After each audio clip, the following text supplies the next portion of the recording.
Assalamualaikum, hai guys, nama saya Muhammad Fudarizi, merupakan seorang perunding image bertauliah ataupun dalam bahasa lain kita panggil sebagai professional image consultant. Sepanjang tempoh PKP ni, saya percaya kita telah melalui macam-macam norma baru, new norms, terutamanya virtual meeting. Okay, so saya percaya ada yang perlu melakukan virtual meeting, termasuklah anything to do with office meeting, ataupun ada juga yang kena attend interview secara virtual. Okay, so untuk video kali ni, apa yang saya nak share ialah macam mana how to look good on video call. Macam mana kita dapatkan image yang cantik, image yang segar, image yang bagus, professional bila kita buat video call. Tips yang pertama ialah kita kena fokus pada kamera dan juga angle. Kalau sekiranya kamera yang sedia ada pada laptop kita dah cukup bagus, then is okay. But if let's say kalaulah gambar ataupun kualiti gambar pada kamera kita kurang jelas, so we have another option to buy plug-in webcam to look sharper and professional. Okay, so itu dari segi kualiti kamera. Dan yang kedua, kita kena sentiasa pastikan kamera ataupun angle tu terletak pada aras mata. Macam ni. Okay, so kadang-kadang kita bila kita letak laptop atas meja, so we have the tendency to put the camera, laptop camera far away below our face. So bila kita terlampau kerap tunduk ke bawah, dia akan bagi satu impact yang saya rasa semua orang tak suka, which is double chin. Okay, so make sure positionkan you punya laptop camera pada aras mata yang macam ni. That's exactly how you talk face to face with someone, kan? So mata kita ada eye contact yang pada satu aras yang sama.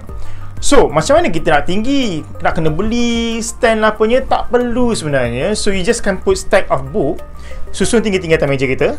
So letak laptop, dan laptop tu secara tak langsung going to have same level to your eyes lah. So itu dari segi aspek camera and angle.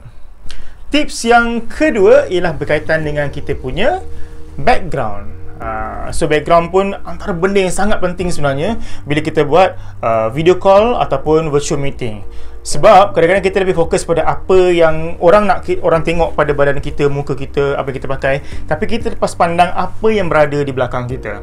Okay, so we are not supposed to expose the entire house. So kita tak perlu orang tahu pun dekat mana kita punya bilik, dekat mana kita punya dapur, dekat mana kita punya ruang tamu. Okay, if let's say we expose too much, kita risau orang lain akan nampak benda yang lain tak sepatutnya. Lagi-lagi kalau kita interview.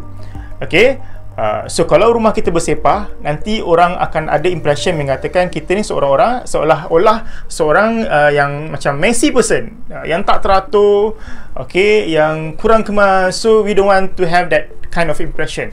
So nak dapatkan background yang cantik, kita recommend untuk menggunakan background, carilah dinding rumah ataupun curtain ke, for example, kan. Okay, so cari background yang plain, yang tak nampak benda-benda yang berlaku sekeliling, tiba-tiba orang lalu lalang ke. So please make sure you are choosing the right background.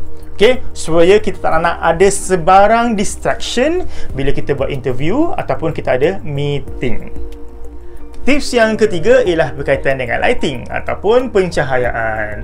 So bila kita buat virtual meeting, kita nak pastikan image kita pada ketika virtual meeting tu nampak jelas dan professional.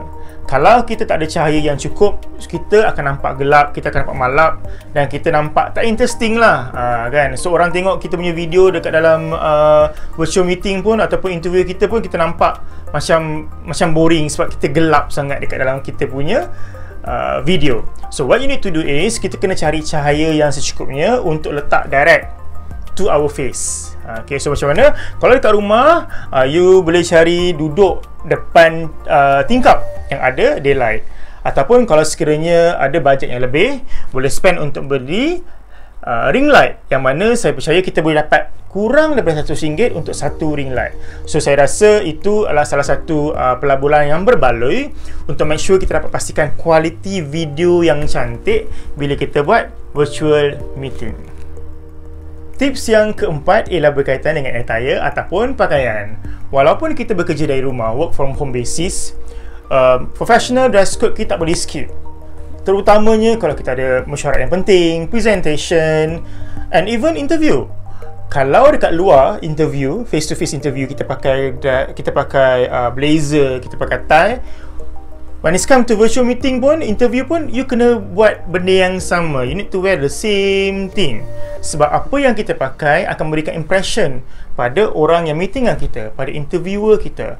So, kalau kita tak pakai benda yang sepatutnya kita pakai bila kita attend interview face to face, dia akan memberikan impression yang kita tak serius dengan interview yang kita hadiri. So that's why it doesn't matter, walaupun work from home, walaupun kita buat virtual interview, we need to maintain in terms of professional dress code. Itu sangat penting. Okay? Tips yang kelima dan terakhir ialah berkaitan dengan face and hair. So bermaksud, walaupun kita virtual meeting ataupun virtual interview, untuk kaum wanita terutamanya, makeup itu adalah wajib. Ya, makeup tu adalah wajib. Macam mana kita pakai dekat luar, you all pakai dekat luar, dekat dalam virtual meeting pun kena apply benda yang sama. Lagilah kita kena pakai, sebab kita tak nampak dia face to face. In real kita mungkin nampak glowing, tapi kadang-kadang dalam kamera ni agak susah sikit, sebab tak cukup lighting dan sebagainya. So that's why apa yang kita pakai pada ketika itu adalah sama exactly macam kita attend interview face to face. So maksudnya tetap kena apply makeup, at least with minimum makeup yang natural. So bila interview ni you tak boleh over sangat ya. Kita panggil, you tak boleh pakai makeup pergi kenduri. Yang merah menyala, lipstick with all full of glittering punya eyeshadow, tak boleh. So you need to identify apakah cara makeup natural atau professional untuk attend interview dan juga meeting. Okay, untuk lelaki kita kena make sure muka kena clear, jangan biar berjambang penuh, misai. So kita kena clean shave untuk dapatkan image yang lebih kemas kalau sekiranya kita attend interview. Okay, dan rambut pun jangan lupa potong.